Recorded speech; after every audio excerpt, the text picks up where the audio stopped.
Comment Hakeem Olajuwon aurait performé dans les années 2010. C'est ce qu'on va essayer de découvrir aujourd'hui dans le 3e épisode de Out of Time. Plongeons dans une autre réalité dans laquelle Hakeem aurait été drafté dans les années 2010. Hakeem Olajuwon, c'est l'un des tout meilleurs pivots de l'histoire de la ligue. Offensivement, il a peut-être le footwork le plus impressionnant pour un big man. Capable de martyriser n'importe quel défenseur au poste, il était aussi doté d'une vision de jeu suffisante pour punir les prises à deux. Mais c'est certainement en défense qu'il était le plus fort. Contreur génial, que ce soit pour protéger sa peinture contre les drives ainsi qu'en 1 contre 1, il possédait une mobilité et une agilité lui permettant de garder n'importe quel type de joueur dans son aire. Son profil est intriguant pour l'NBA des années 2010, car le rôle des pivots traditionnels y était en pleine mutation. De plus, le développement du tir à 3 points est un événement important pour un profil comme le sien.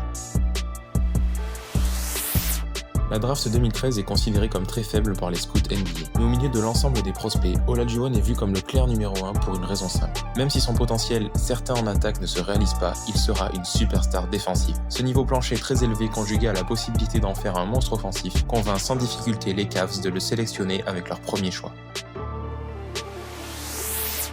Dans cette réalité, habitude de l'époque oblige, il arrive plus jeune en NBA à 20 ans. Dès sa première saison, son impact défensif est déjà important et les Cavs progressent grâce à cela. Offensivement, c'est plus compliqué pour lui dans une équipe encore très moyenne. Il est plus impliqué en attaque lors de sa 2e saison, où il tourne en 15 points, 10 rebonds et 2 contres, et reçoit déjà des votes pour le DPOY. Cleveland manque les playoffs mais réalise une saison correcte avec 35 victoires. Comme beaucoup de stars, il réalise un gros step-up lors de sa 3e saison. Il tourne en 20 points, 11 rebonds avec 2 passes et 2 contres, termine 3e au DPOY et obtient sa première sélection All-Star. Il joue également ses premiers playoffs avec une élimination au premier tour contre Atlanta.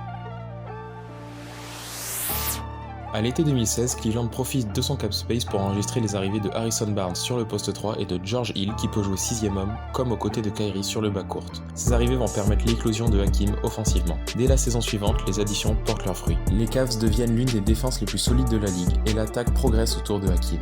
Il passe un tour de playoff mais s'arrête en demi-finale de conférence. En 2017-2018, pour sa 5e saison, Hakeem tourne en 25 points, 13 rebonds et 3 contres. Il termine 3e au MVP et remporte le Defensive Player of the Year. En playoff, les Cavs profitent d'une conférence Est affaiblie pour éliminer le Heat puis les Sixers et enfin les Raptors pour se qualifier en finale NBA, mais ils y seront battus par les Warriors 4-1. Fort de cette apparition en finale, Cleveland réalise une nouvelle bonne régulière. Hakeem tourne à près de 4 comptes par match et les Cavs sont la meilleure défense de la ligue. Il remporte son 2e DPOY, mais en playoff, ils sont dominés par les Raptors en demi-finale de conférence.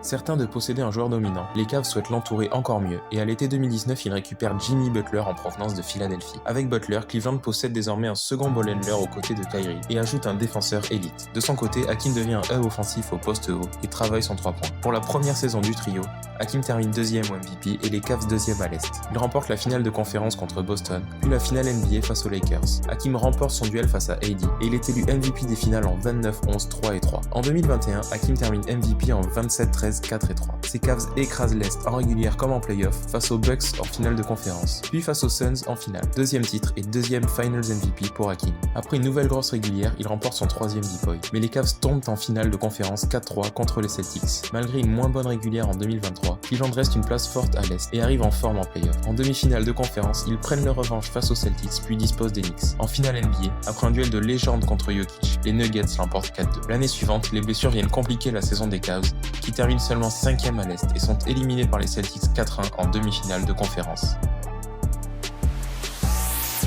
À 1 an de la fin de son contrat, Hakeem fait comprendre à Cleveland qu'il ne prolongera pas. Ainsi, il est transféré aux Knicks contre Randle et DiVincenzo. Il y est vu comme la pièce manquante, aussi bien offensivement comme défensivement. Pour la première saison de Hakeem, les Knicks deviennent une place forte de l'Est. Si Brunson est le scoreur de l'équipe, le passing de Hakeem progresse. Il tourne en 23-13-5 avec 2 blocs. En playoff, les Knicks arrivent en finale de conférence en battant le champion en titre Boston, avant de tomber en 6 face aux Pacers et leur rythme effréné. L'année suivante, les Knicks dominent l'Est et cette fois-ci se qualifient aisément en finale NBA. Ils y affrontent le Thunder qu'ils dominent en 6 matchs. Brunson remporte le MVP des finales. En quête de back-to-back, les Knicks sont en contrôle lors de la régulière suivante. En finale de conférence, ils affrontent les Pistons. Ils sont vaincus en 7 par une équipe dure et déterminée. Cela marque la fin de leur fenêtre de titre. Les 2 saisons suivantes de Hakeem seront marquées par des blessures aux chevilles et au dos. S'il reste valuable, il manque beaucoup de matchs et son minutage diminue. Les Knicks sont éliminés en demi-finale de conférence, puis au premier tour en 2029.